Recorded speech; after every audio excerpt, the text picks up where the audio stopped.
On to other news at this hour. President Trump is under fire tonight for using foul language to describe several countries whose citizens he suggested should not be allowed to immigrate to the U.S. And tonight, his comments have triggered a firestorm of criticism and controversy. KCAL9 political reporter Dave Bryan joins us now with more. Dave? Well, the anger runs deep. Fingers are pointing. Charges are flying. Just another normal day at the White House these days, right?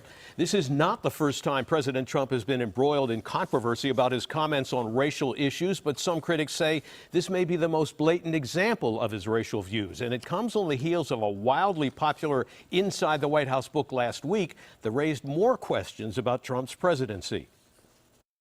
Using words that could add fuel to the fire over his temperament and stability to run the country, President Trump reportedly lashed out at poor countries with largely black and Latino populations and strongly suggested that immigration to America from those countries should be sharply restricted.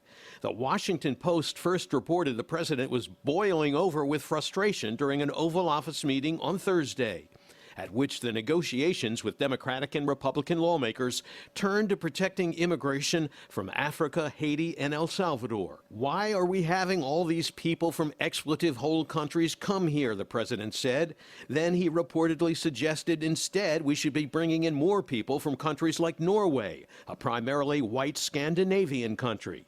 It's been a pleasure to host you today. Whose prime minister met with Trump Wednesday at the White House. The White House did not deny that the president made the racially charged statement and used the expletive-hole wording. Democrats, though, were outraged about the president's language. Attacking people based on their race, where they come from, their gender, it's just unacceptable. And I think the White House is facing a moral freefall. This shows a president who at times is much more concerned about playing to his own base or continuing the nativist or even at times racist themes of his campaign rather than governing successfully. What is his staff talking about? Appealing to a base. He's got to operate the government. He's got to come together with a plan to keep government open. And he's talking about appealing to his base on a racist comment? The White House responded with this statement. Certain Washington politicians choose to fight for foreign countries, but President Trump will always fight for the American people. The president will only accept an immigration deal that adequately addresses the visa lottery system and chain migration, two programs that hurt our economy and allow terrorists into our country. Republican Congresswoman Mia Love from Utah was one of the few GOP lawmakers who commented on the president's words, calling his comments unkind, divisive, elitist, and flying in the face of our nation's values. This behavior, she tweeted, is unacceptable from a leader of our nation. The president must apologize to both the American people and the nations he so wantonly maligned. And Congressman Cedric Richmond, the chair of the Congressional Black Caucus, tweeted, Donald Trump's expletive-hole comments are further proof that his Make America Great Again agenda is really a Make America White Again agenda.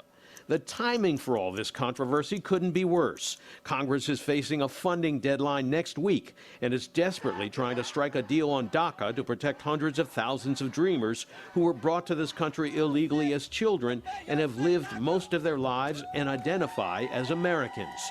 But today it was deal, no deal. We have an agreement. There has not been a deal reached yet. On a day when the mixed messages were flying, President Trump rejected a pitch from a bipartisan team of senators that would protect undocumented young people and increase border security.